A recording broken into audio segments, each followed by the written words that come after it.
AI 시대의 필수적인 AI 활용 습관, 이제 AI가 대단하다는 건 모두가 안다. 문제는 대부분이 아직 남의 일처럼 여긴다는 것이다. 자기와는 거리가 멀다고 생각하고 일상에 거의 활용하지 않는 사람들이 많다. 내 주변엔 GPT를 그저 심심풀이용으로 쓰는 사람들이 더 많은 것 같다. 하지만 이제는 AI 시대를 기다리는 때가 아니다.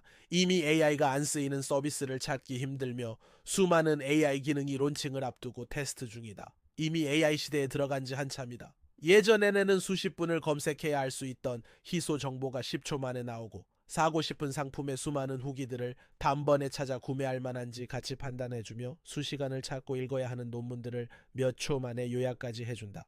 이런 시대에 AI를 활용하는 것이 습관화되지 않는다면 모두에게 똑같이 주어진 시간 내에서 뒤처지는 것이다. 이처럼 AI 활용 습관이 중요한 이유에 대해 세계적인 전문가들도 강조한다. 예를 들어 AI 분야의 석학 앤드류 앤기는 AI는 새로운 전기와 같다. 100년 전 전기가 거의 모든 것을 변화시켰듯 앞으로 AI가 변혁시키지 않을 산업을 찾기 어렵다고 말했다. 그는 AI의 변혁적 힘과 이를 적극적으로 받아들이는 습관의 중요성을 강조한다. 마이크로소프트 CEO 사티아 나델라 역시 이제 모든 회사는 AI 회사다. AI를 도입할지 말지가 아니라 어떻게 도입할지가 관건이라고 말하며 AI 활용 습관이 개인과 기업 모두에게 필수임을 시사한다.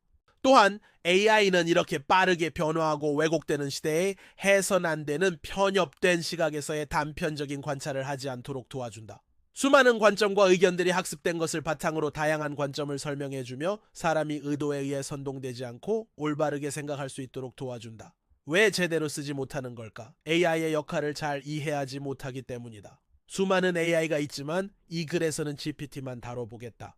언론과 광고, SNS에서 쏟아지는 수많은 GPT 관련 정보들은 GPT의 핵심보다는 사람들이 관심을 가질 만한 것들만 보여준다. 사람들도 자기들이 이해하기 편한 내용만 보고 더 탐구하지 않고 넘어간다. 이 때문에 GPT의 원리를 모르고 AI를 마술처럼 보는 것이다.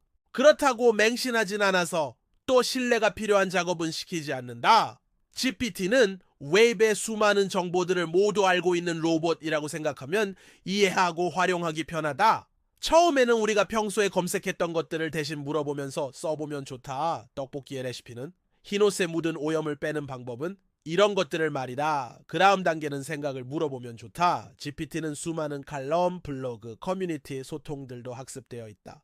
어떤 주제에 관한 의견들이 무수히 많이 학습되어 있다. 지구온난화로 인한 기후변화에 대해 어떻게 생각해? 라고 물으면 GPT는 여러 입장들의 의견들을 반영한 답변을 준다. 그 다음으로는 제일 필요한 자기에게 필요한 답변을 묻는 것이다. GPT의 자기 정보들을 개인화 사용자의 자료들을 참고시키는 것. 시키면 이 로봇은 개인에게 가장 적합하고 필요한 도움을 준다.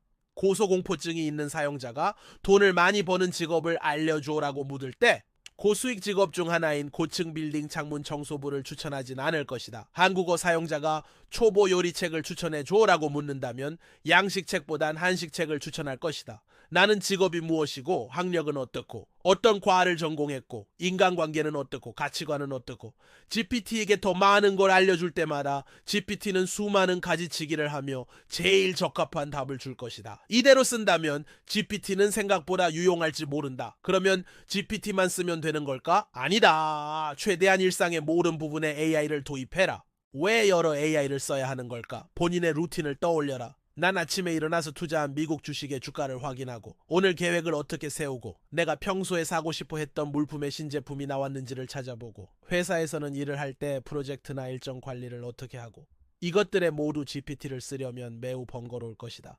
APPL, NVDIL, AMD의 주가 변동과 그 이유를 조사해서 알려줄래? 난 오늘 할애를 할 건데 계획을 짜주라.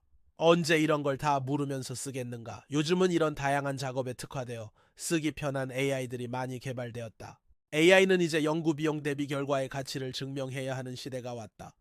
수많은 AI 스타트업이 수익 전환이 제대로 되지 않아 망하고 있고 투자 비용 대비 성능차는 생각보다 컸다. 미국과 중국의 인력과 자금은 타국 AI의 99%를 능가한다. 따라서 대부분의 AI 서비스는 망할 것이다. 따라서 좋고 오래 쓸 수 있을 것 같은 AI 서비스를 찾고 쓰고 적응해라.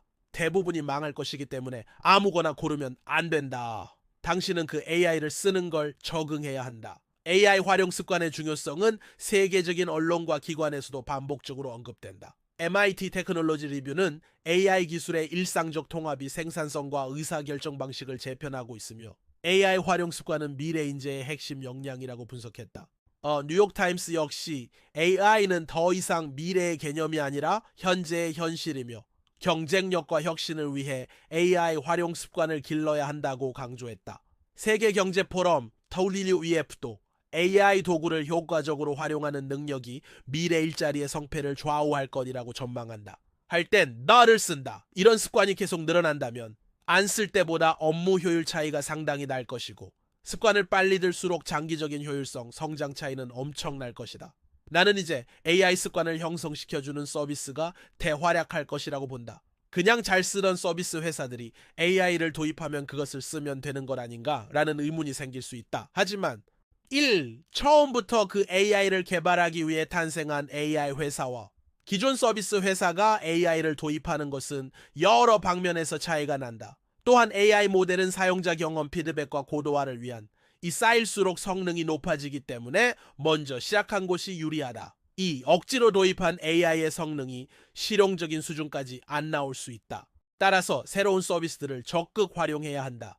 기업이 하나하나 다 떠먹여주기엔 너무 개개인의 생활이 다르다. 이제는 개개인이 습관화가 되도록 노력해야 한다. 결국 AI 활용 습관은 더 이상 선택이 아니라 필수다. 세계적 전문가와 주요 언론 그리고 글로벌 기관들이 한 목소리로 강조하는 이유다.